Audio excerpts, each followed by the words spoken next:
Reka rero nanjye mbasuhuze mwese inshuti mukurikiye televiziyo ya Isango Star. Iyi ni televiziyo yanyu ubwo dukunze kubivuga nk'uko mwabitugaragarije. Ngewe rero ubaramutsa ndi Jean Lambert Gatare. Kuko rero mwakomeze kubibona kuri televiziyo zanyu, twakomeje kubararikira ikiganiro televiziyo Isango Star yabateguriye kubijyanye n'ibibazo bimaze iminsi bivugwa mu itorero rya ADPR. Ngira ngo n'umwana mutoya ukurikira itangazamakuru, ushobora gusoma ibinyamakuru, ushobora gusoma online za internet, ushobora kumva radio cyangwa se agakurikira televiziyo, azi neza yuko mu itorero rya ADPR hamaze iminsi havugwa icyo nakwita urunturuntu. Nubwo bavuga ko hari abantu n'ubundi hatabura urunturuntu, ariko iyo ugiye gusesengura neza usanga bimaze kuba gaterera nzamba, kuko ari ibibazo bimaze igihe kinini bivugwa cyane. Twifuje rero kugira ngo tuze kubigarukaho, kuko ADPR ni rimwe mu matorero yo mu Rwanda afite abakristo benshi. No kuvuga rero iyo habaye ibibazo mu itorero nka ririya, no kuvuga ko igice kinini cy'abanyarwanda birumvikana kiba gifite ibibazo.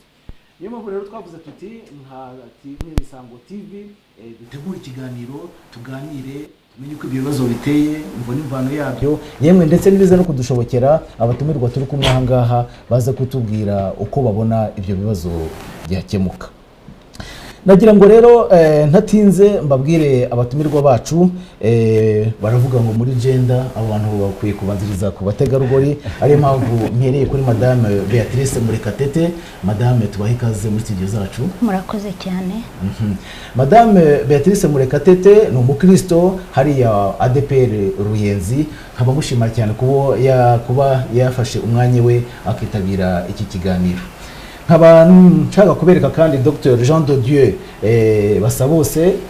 Dr, tubahaye ikaze. Murakoze cyane. Yego, akaba rero nkuko tuza kubibona ari umuhuzabikorwa wa komisiyo yashyizweho kugira ngo icukumbure inatange umuti w'ibibazo bivuga muri ADPR. Namwe tubahaye ikaze. Turi kumwe kandi na Bwana Aime Munyanganzo, akaba ari umuhuzabikorwa wungirije w'iyo komisiyo.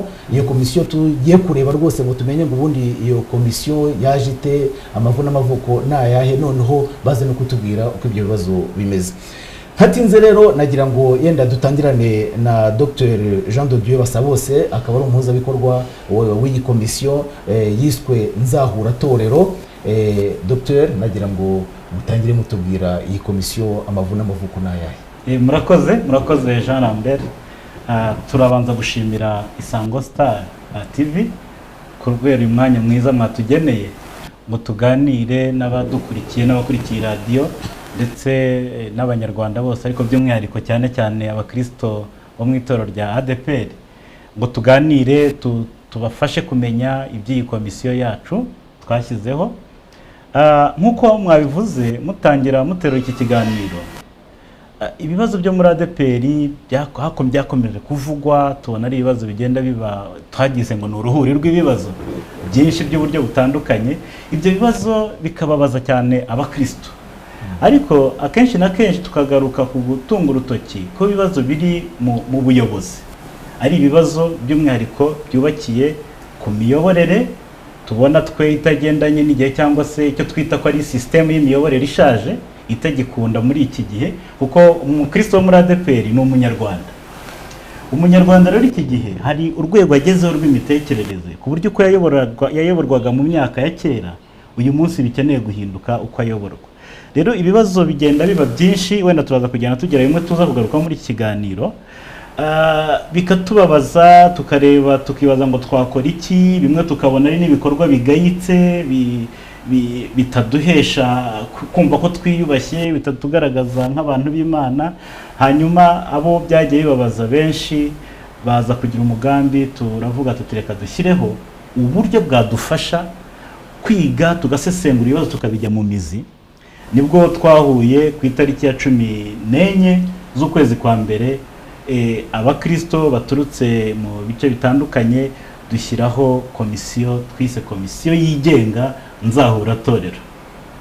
Aha ndacimanya cyane iryo jambo yigenga, kuko ni abakristo babonye ko babirambiwe bashaka ibisubizo by'ibibazo bihari, hanyuma dushyiraho iyo komisiyo yigenga nzahuratorero kugira ngo turebe uko twabonera umuti ibibazo bivugwa muri ADEPR. No gutanga umusanzu kuko byakomeje kuvugwa, turashaka gutanga umusanzu kuri ibyo.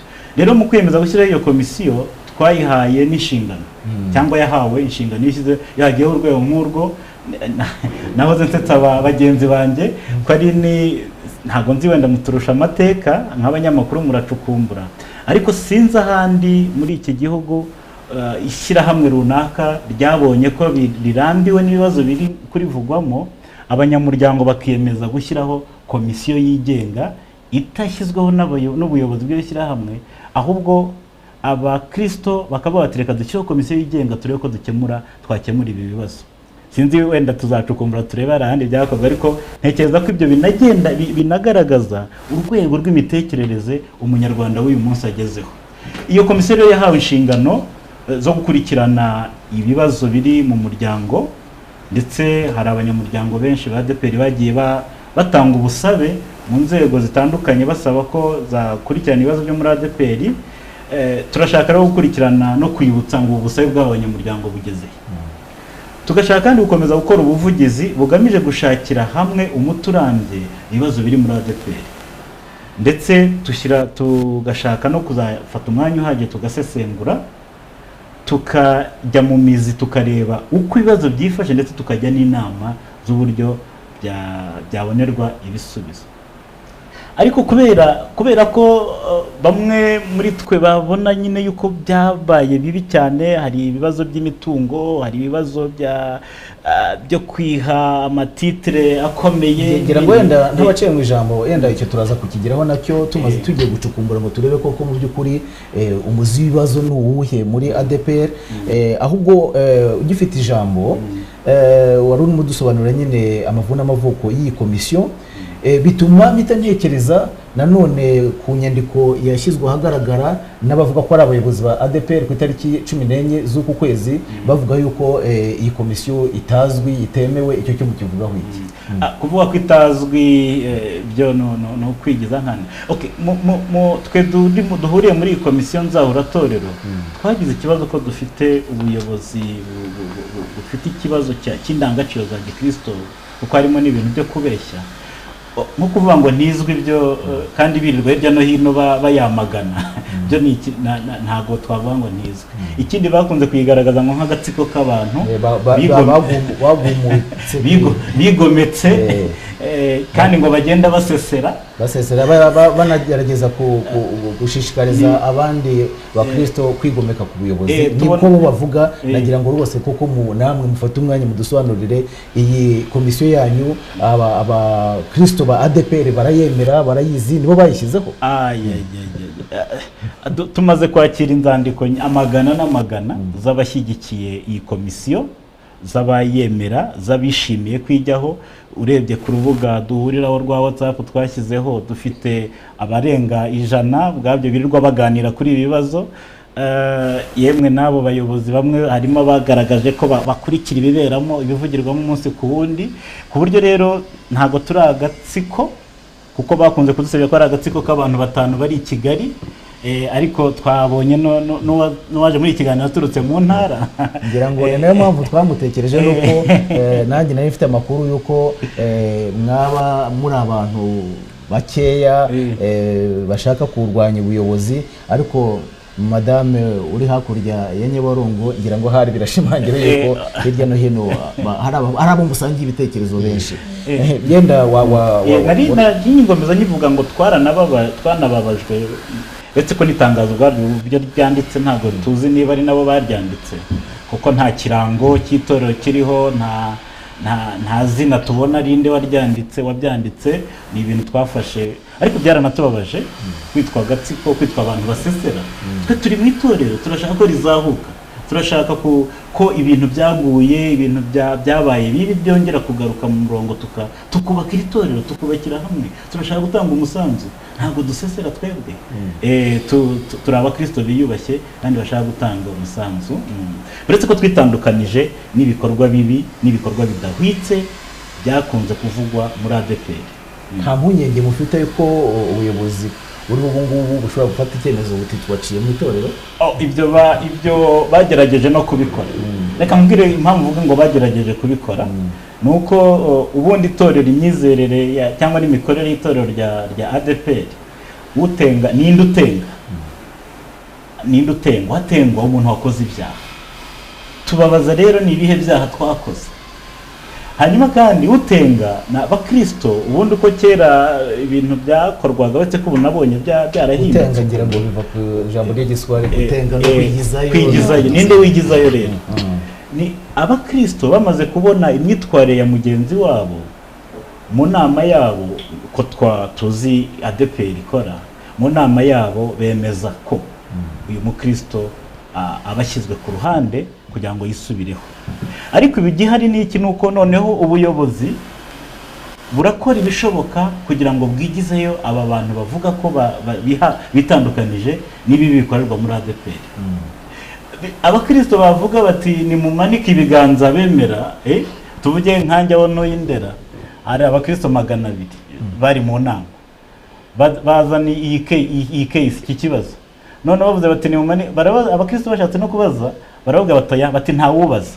Ibyo ntabwo ari imyizerere, ntabwo ari imikorere ya Pentecote. Hanyuma bababwiye bati ni muzamura ibiganza.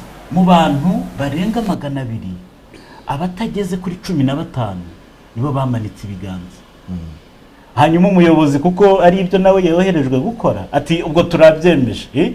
Mugenzi wanjye hano nawe nk'iyo case nawe yamubayeho, wenda yagira icyo abivugaho. Yenda ubwo ijambo turaza kuri basubiza namwe mukomerezeho.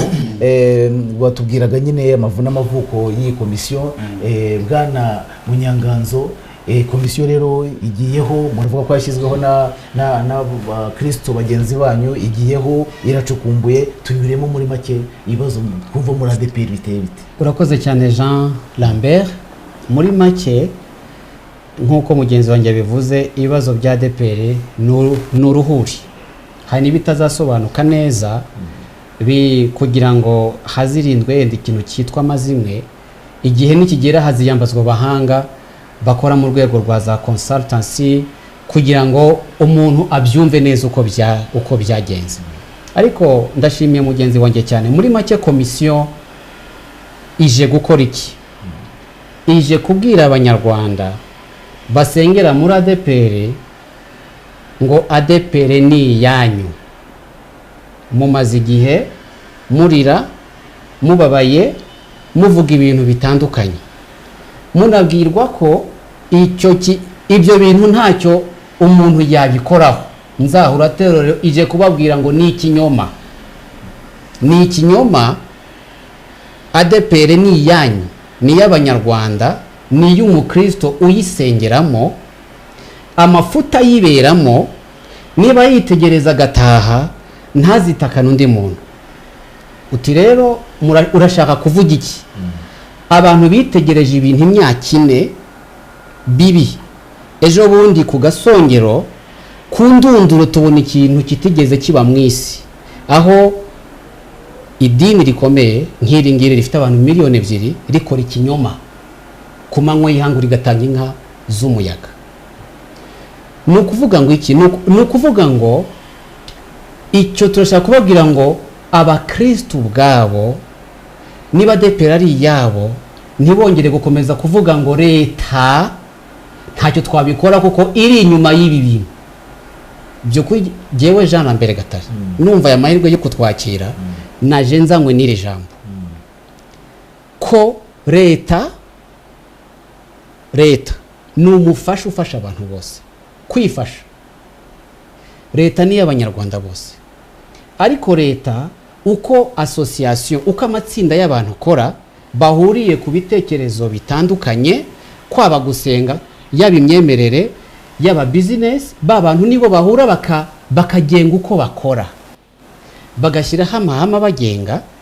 Hanyuma noneho hagati yabo haboneka gutambama babandi ryatsinda. Urugero nk'ubu tuvuge ADEPR, nibo bongera bakicira bati dore ibintu turiho turabyica. Leta ibereyeho gufasha abantu gukora gutyo. Iyo abantu basenga bafite umutekano, ni inshingano za leta. Kugeza ubu dufite umutekano. Birumvikana ko iyo turwanye tugatangira kumenagura ibintu kuko ishishikajwe n'umutekano w'abantu iza kureba. Ariko niba ndi umukristo iyi saha ngasabwa ibintu bitumvikana ntumva simbibaze sinkwiye kwitwaza leta. Ni ukuvuga ngo urugero niba narabwiwe neza ko projet umushinga wa Gisozi ufite inyubako 8 harimo na jardin, sibyo? Ibyo ni ibintu twese tuza abakristo bo muri ADEPR, sibyo? Uno umushinga tuzi utagizwe ibanga. Ndakwereka ukuntu abantu bakwiye gukorana byanabapfana bakemera ko aribo bipfanye, ariko ntihagire ubashuka ngo ibi byapfuye kandi ntacyo mwabikoraho kubera ko inyuma hari imbaraga za leta, kuko leta ntabwo ikora gutyo. Ntabwo uciye mu ijambo kuko ndimo kubona uburyo ubivuga ni ibintu bigomba kuba bikuri ku mutima cyane. Hari ababa se bari baravuze yuko wenda ibibazo muri ADEPR bya bidakemuka kubera leta. Bimaze imyaka 4 ari cyo kinyoma gihari. Ndimo kubwira abatwumva bose abakristo ba ADEPR ngo niba udasobanukiwe aho amafaranga yagiye leta ntabwo izayakubariza. Ufite uburenganzira bwo kubaza, leta ntabwo izakubariza ayo mafaranga. Ni ukuvuga ngo Nzahura Torero irimo kubwira abakristo ngo niba warabwiye ko uyu mushinga ugizwe na za block 8 z'inyubako bizatwara miliyaridi 5 na miliyoni 300 hafi, sibyo? Ubu ukaba ubona inzu 2 zihagaze na parking bivugwa ku mugaragaro ko byatwaye miliyaridi 6 tuje ngo turebane n'ubuyobozi bwacu tubwire bene data ngo ibi bintu turakwiye kubibaza, nta cyaha kirimo kandi leta ntibitubuza, kuko iyi leta nitubwira kwanga amafuti ahubwo irabidushishikariza idushishikariza kwishyira hamwe kandi tukagenzura ibikorwa byacu, tukagenzura ibyo dukora. Niba hari amategeko yacu hari ahantu afite inenge ashobora kuba adafunze neza, adakoze neza, ni inshingano zacu kuvuga ngo ariko iki n'iki kiriho kirakunda, uyu kanaka ariho arangiza kuko yenda iri tegeko hari ukuntu tutarikoze neza. Abakristo ba ADEPR batwumva ni inshingano zacu ngo twicare ubutaha umuntu ntazakora iki kubera ko iri tegeko tuzaba twarihinduye. Babyumve ADEPR leta ntiri inyuma y'abadukorera amakosa muri ADEPR.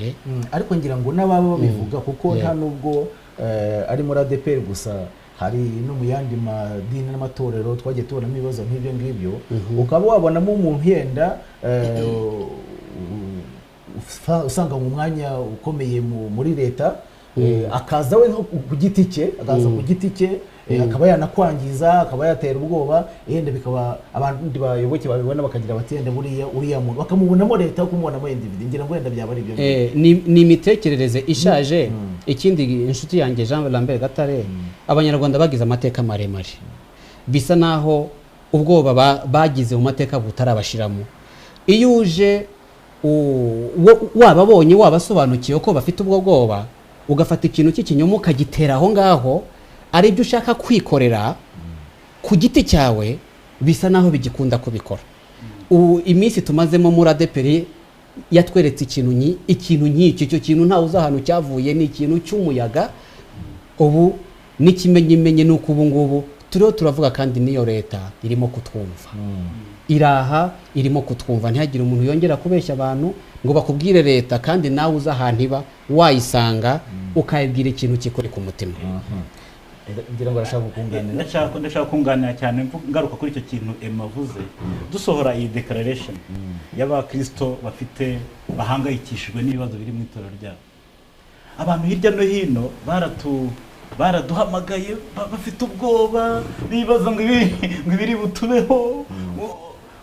Kubera icyo kintu cyabaringa cy'ikinyoma, bamwe mu bayoboye ADEPR biyerekanye nkaho hari inzego za leta zibashyigikiye, ariko hano turashaka kuvuga ngo twasanze kubwira abakristo bose batwumva ngo nta kirimo nibaringa, nta rwego na rumwe rwa leta, kuko ahubwo abo twaganiraga nabo iki tukakigarukaho baradusekaga bati koko namwe abantu bakuru umuntu mukabeshywa gutyo mukabyemera.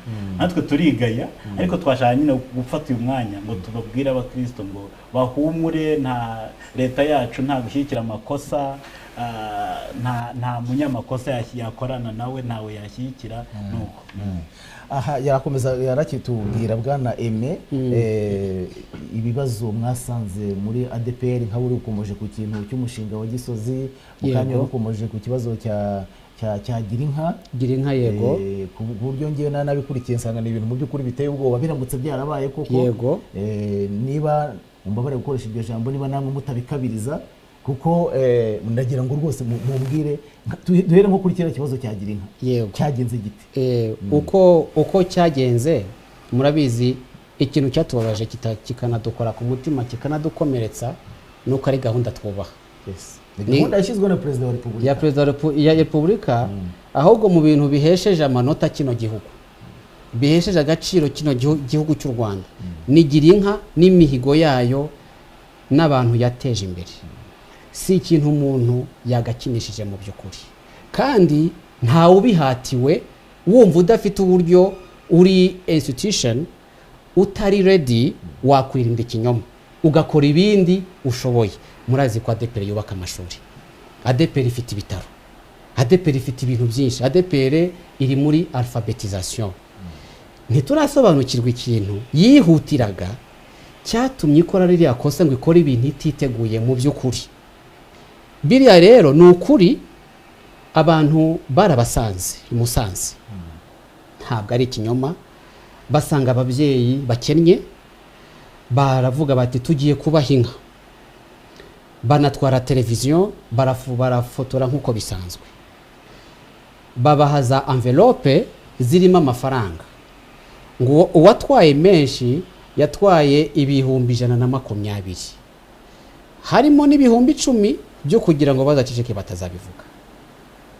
Ikibazo nuko twabimenye, urumva ntabwo rikiri ibanga. Ni abantu birababaza, kuko by'ukuri ndebera nawe abanyarwanda bazi neza umuntu Perezida Kagame yahaye inka, yenda afite umuturanyi hirya, ukaza ukamukinisha ukamuha iyo envelope imeze icyo, kandi ugashyiraho n'ibihumbi 10 byo kugira ngo atazabivuga. Ibyo rero byarabaye, hari ubucukumbuzi, abatwumva wumva ko byaba atari byo, hari ibimenyetso birahari.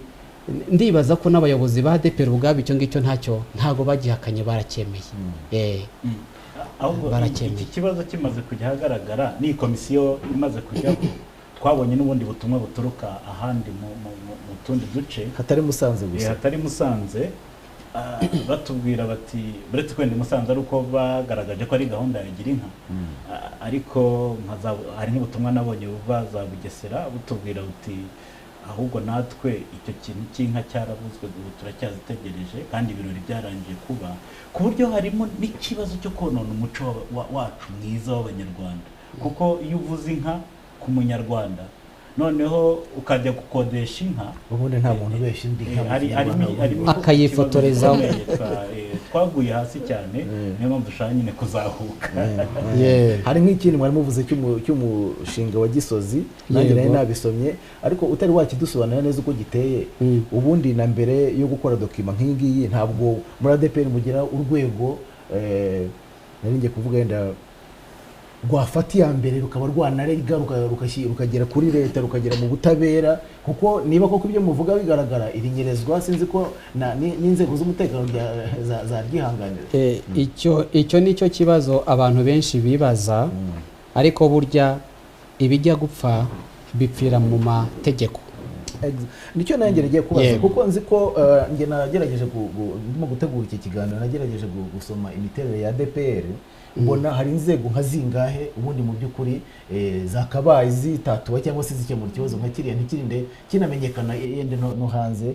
Harimo conseil d'administration, hakabamo komite nyobozi nyine risanzwe, habanza assemblée générale, inteko rusange y'abakristo bose, hakaza conseil d'administration, hakaza komite executif, ndibwira ko hari n'abantu bagenzura cyangwa bajyanama cyangwa se abashinzwe audite. Nkibaza rero impamvu izo nzego birinda bigera hariya byageze, birinda bigera naho bashyiraho komisiyo nk'iyanyu yo kugira ngo izahure itorero kandi ziriya nzego ubwazo zagombye kurizahura. Ubwo n'ikibazo n'umuntu yagishakira mu mategeko ubwayo. Iki bijya gupfa rero aba habanje kuba kwangiza amategeko. Ni ukuvuga ngo muri imyaka ine akazi kakozwe habaye amategeko uko yari ameze, harayo bahinduye kugira ngo bitange inzira zo kugira ngo abantu bajye mu nshingano n'imikorere bitabakumira. Icyo muzabona Jean Lambert Gatare, niba mwarabisomye neza, izo nzego zose ubu ngubu mu buryo butangaje zishyirwaho na komite nyobozi. Ni ukuvuga ngo komite nyobozi ishyiraho aba pasiteri bo mu bice bitandukanye by'u Rwanda. Abo ngabo bagahita bagira conseil d'administration. Murumva ko icyo kintu kitabaho. Yes, yego. Audite ntigikora, audite ntayo. Hanyuma hari icyitwa conseil ya komite nkemurampaka ikemura amakimbirane n'ibintu bitandukanye, nayo yagize intege nke ku buryo n'abari bayigize bagiye bahura n'ibibazo bitandukanye by'ubunyangamugayo ubwabo. Ni ukuvuga ngo ingero nyinshi z'abantu bagiye bagerageza kugira icyo bakoze mu bibazo biri muri ADPR, izo nzego zose bandikiye ibi bintu bitugejeje aha kuri plateau yawe byari byaravuzwe, ariko kubona izo nzego zarandikirwaga ntizigire icyo zibikoraho ni cyerekana ko nta bushobozi bukiri muri ADPR indani bwo gukemura ibibazo byayo. Niko kuri. Mutubwire rero iriya projet mwavuze amagorofa 8 yagomba gutwara miliyari n'amazu, icyo bita block muri construction les architectes iyo berekana ibintu bice bitandukanye bazubaka, ni block 7 gushyiramo na parking n'amajardin, byose bikoza amashantier 8. Icyo gihe ababasha kwandika bandike banyumva, umushinga wari gutwara miliyari 5 na miliyoni 253 n'ibindi. Abatwumva batwumvise. Izo block zose uko ari 8, amashanti 8 yose, izo block 8.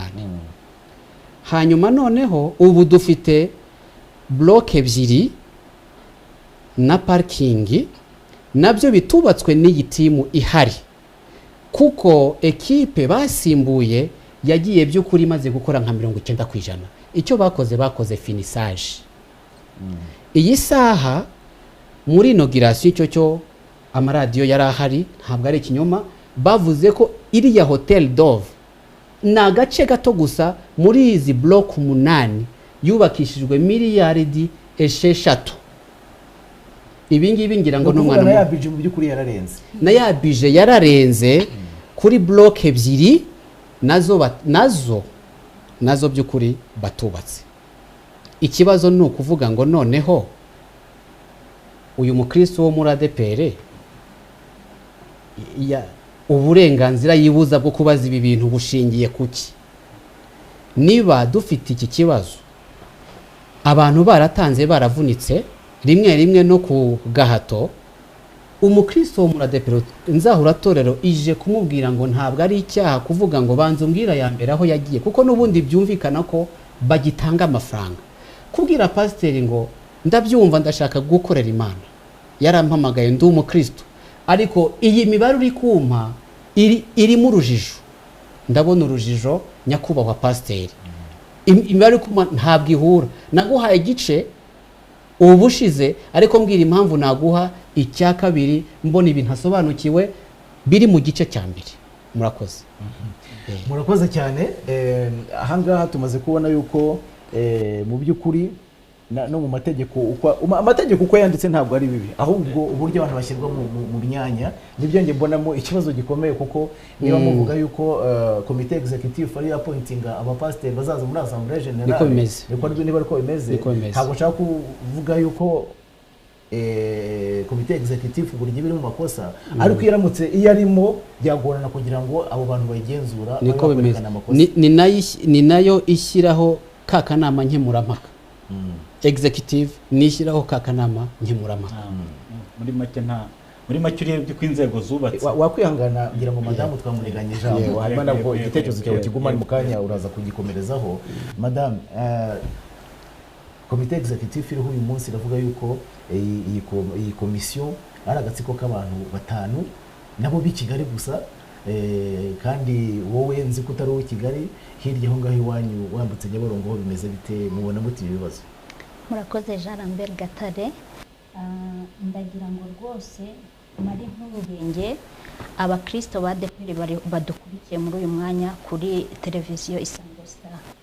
Nkuko mubivuze, komisiyo nzahuratorero irahari, ntabwo ari abantu nkuko babivuga yuko ari abantu basesera cyangwa se bakora iki. N'abantu bafite gahunda isobanutse yo kugira ngo abakristo nkatwe ba ADEPR twongere tugaruke mu murongo w'umwuka kugira ngo umukristo abeho yisanzuye mu itorero.